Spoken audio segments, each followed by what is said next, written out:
Film akan berfokus pada seorang pria yang bernama Feng. Sedari kecil, ia diasuh dan dibesarkan oleh orang tua angkat karena kedua orang tuanya tidak sanggup untuk merawat dan membesarkannya dikarenakan faktor ekonomi di saat itu sungguhlah sulit.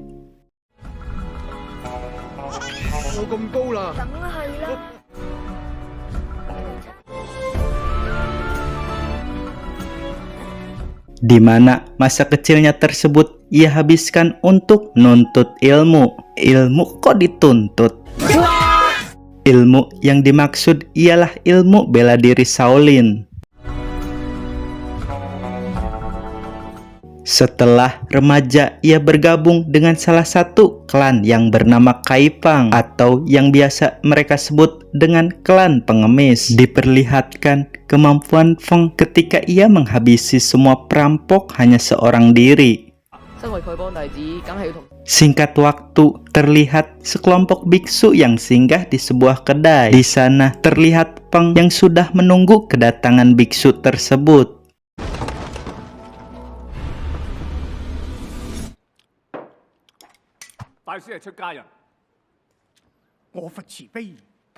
Ternyata biksu tersebut membawa dan mengurung seorang pangeran. Feng meminta pada biksu tersebut untuk melepaskan tawanannya, tetapi biksu itu pun menolak tawaran dari Feng. Akhirnya baku hantam pun terjadi di antara mereka.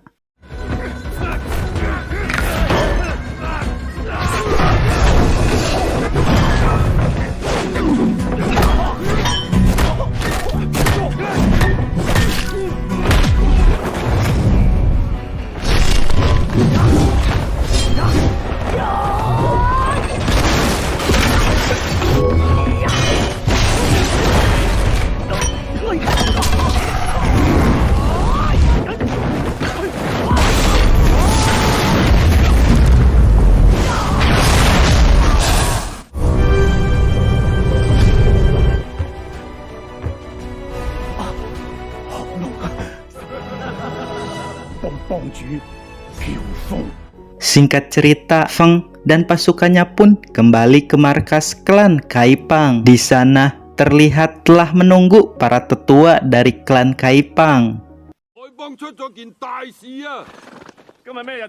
Mereka memberitai bahwa ada pengkhianat di antara mereka, di mana menurut salah satu tetua bahwa Feng lah yang telah berkhianat. Ia dituduh telah membunuh wakil ketua yang bernama Ma. Tentu saja Feng yang dipitnah pun tidak menerima akan hal itu. Di sana ia terlihat terus-menerus selalu dipojokkan oleh karena menurut saksi dan bukti yang ada.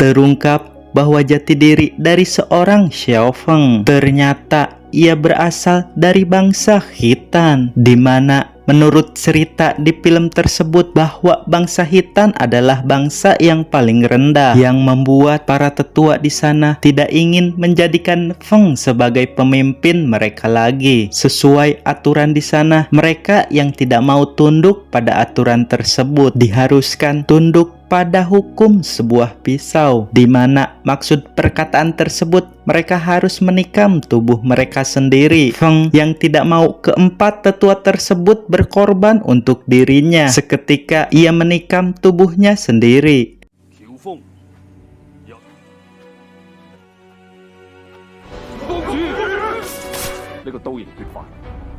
Setelah melakukan hukum pisau tersebut, Feng yang rela dipitnah pada saat itu memutuskan untuk tidak lagi menjadi ketua Kaipang di sana, dan ia berjanji akan menyelidiki sendiri kebenaran yang sebenarnya terjadi.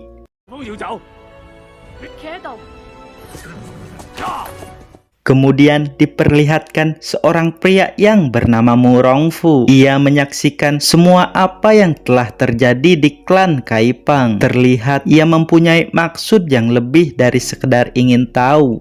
Kemudian ia mengutus salah satu dari bawahannya yang bernama Azu untuk pergi melakukan tugas ke kuil Shaolin. Singkat cerita, Feng yang rindu akan kedua orang tua angkatnya kembali pulang dan bermaksud mencari tahu akan jati dirinya. Namun sungguh disayang, lagi-lagi ia harus menjadi kambing hitam setelah menemukan kedua orang tua angkatnya tewas, di mana seperti ia sengaja dijebak oleh seseorang.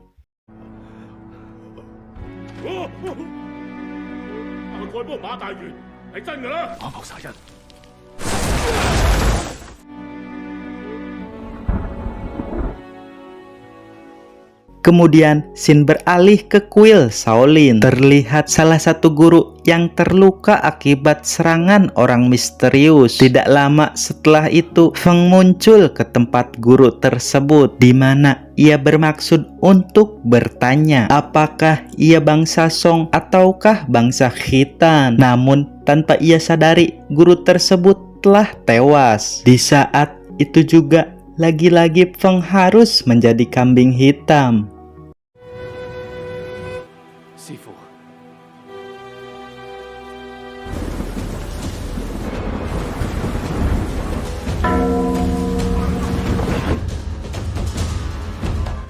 Ketika dalam pelariannya tersebut, ia melihat seorang yang mencurigakan. Ternyata orang tersebut telah mencuri salah satu kitab di kuil Shaolin tersebut, di mana ketika ia beradu tenaga dalam, ternyata si pencuri terkena efek samping dari tenaga dalam tersebut.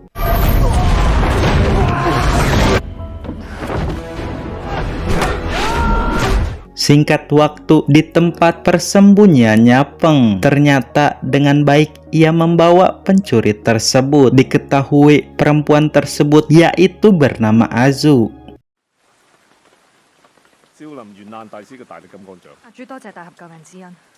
Azu yang telah terkena luka dalam mengatakan bahwa ia bawahannya Tuan Muda Murong. Dengan sabar, Feng akan membawa Azu dengan maksud untuk berobat ke klinik terdekat.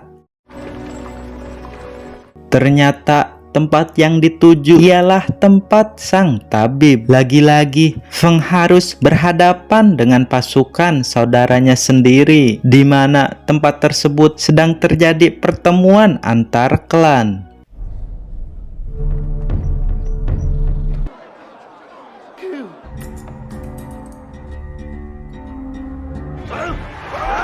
Yang karena tabib di sana yang enggan mengobatinya, dengan terpaksa Feng harus berkorban nyawa.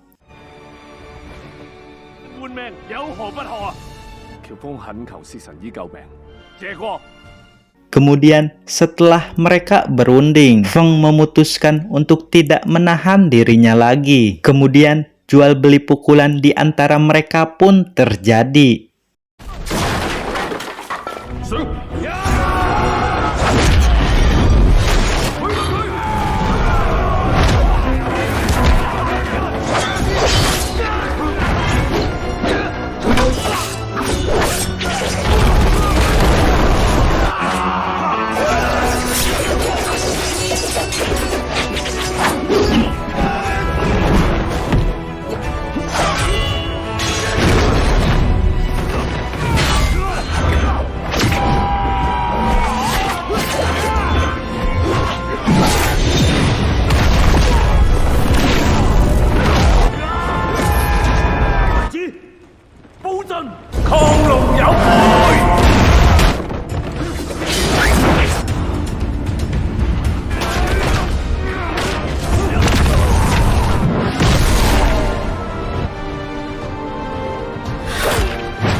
Pertarungan yang membuatnya begitu lelah dengan licik. Di saat Feng kehilangan akan fokusnya, lalu ia ditusuk dari belakang oleh si tua bangka.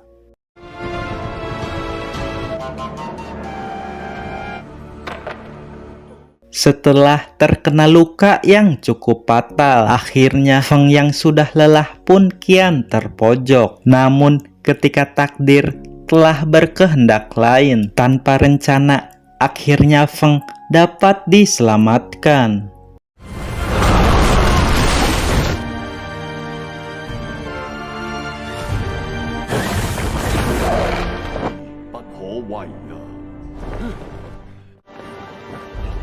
Di sisi lain, Bapak tabib yang memang sudah berjanji untuk mengobati Azu menahan meskipun Azu telah terlihat pulih kembali. Di suatu malam ketika Azu terpikirkan sesuatu, ia yang memang memiliki kemampuan untuk meniru, mengubah penampilannya seperti tabib tersebut.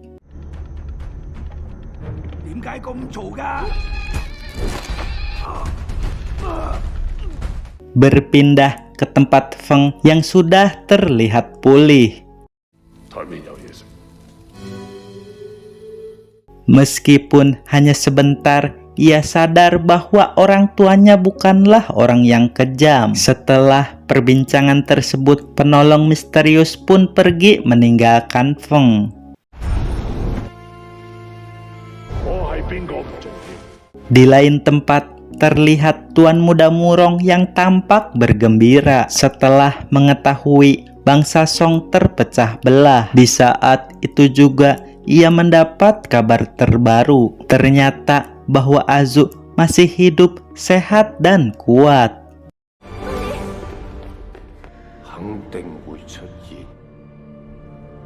Singkat waktu, ketika Feng menunggu Azu di suatu tempat, mereka pun saling berjanji untuk tetap selalu bersama.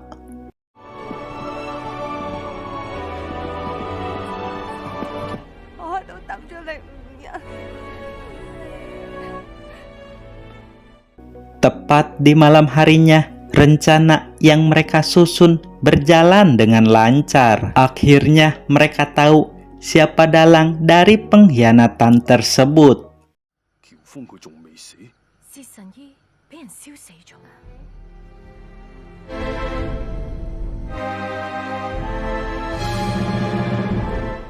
Singkat cerita, terlihat Feng dan Azu di suatu danau. Ternyata yang ada di hadapannya ialah orang tua dari Azu.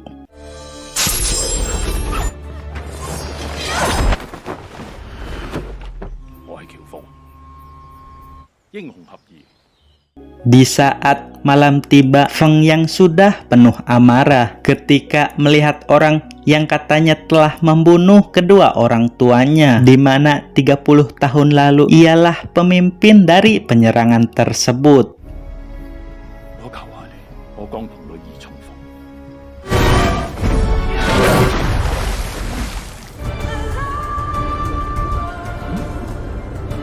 Sangat disayangkan, ternyata itu adalah Azu, dan akhirnya Azu tewas di dalam pelukan Feng.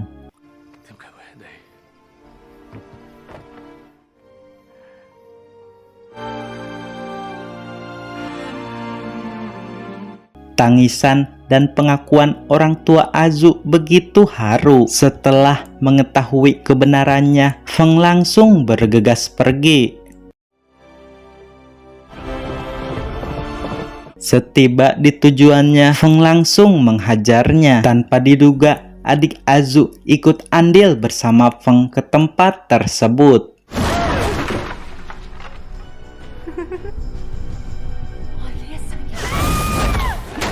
Tidak lama setelah Feng menghajar orang tersebut, datanglah Tuan Muda Murong bersama pasukannya. Tidak lain dialah otak dan dalang di balik kekacauan ini.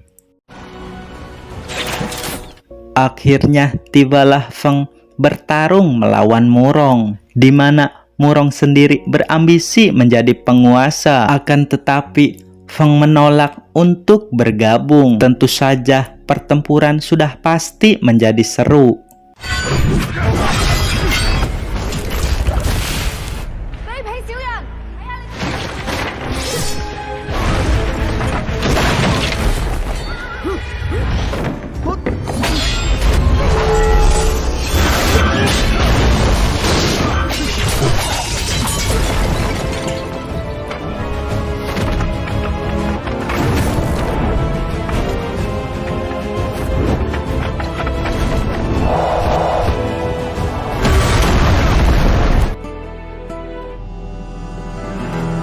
Di saat Feng melihat rekan-rekannya tewas tergantung, di saat itu juga ia mulai kehilangan fokusnya dan akhirnya ia terhempas oleh pukulan Tuan Muda Murong.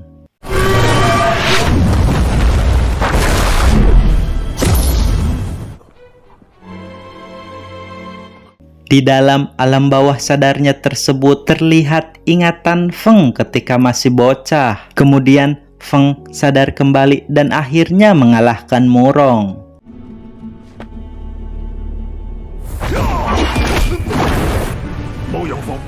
Setelah pertarungan tersebut, akhirnya Feng memutuskan untuk pensiun di dunia persilatan, menjadi pengembala ternak agar bisa untuk berkurban.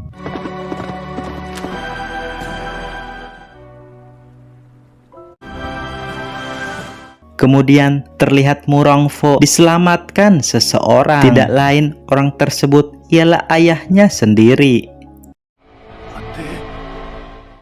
Di akhir film terungkap jika yang membunuh orang tua angkat dan biksu di kuil Shaolin ternyata ialah ayah dari Feng. Kemudian di tempat yang sama, ayah Feng dan Murong saling menyapa di tempat 30 tahun yang lalu.